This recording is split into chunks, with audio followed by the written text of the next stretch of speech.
இந்தியாவிலேயே அதிகமாக இளம் விதவைகள் வாழக்கூடிய மாநிலமாக தமிழ்நாடு மாறிக்கொண்டிருக்கிறது. தயவு செய்து இந்த மதுக்கடைகளை மூடுங்க. தமிழ்நாட்டில் இருக்கக்கூடிய ஒவ்வொரு பெண்ணுடைய கோரிக்கையும் இந்த டாஸ்மாக் கடைகளை மூட வேண்டும், மதுவை ஒழிக்கணும், தமிழ்நாட்டில இருந்து ஒழிக்கணுங்கிறது தான் உங்களுடைய மிக முக்கியமான கோரிக்கை. மற்றதெல்லாம் அப்புறம் தான். நிச்சயமாக உறுதியாக நான் சொல்றேன், நிச்சயமா அதை செய்வோம். திமுகவுடைய முதல் கையெழுத்து மதுவிலக்கிற்கான கையெழுத்தாகத்தான், தலைவருடைய முதல் கையெழுத்து மதுவிலக்கிற்கான கையெழுத்தா தான் இருக்கும்.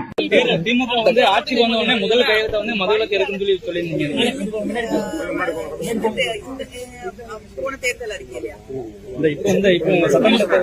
சட்டமன்ற தேர்தல் திமுக அதை வந்து தேர்தல் அறிக்கையில வைக்க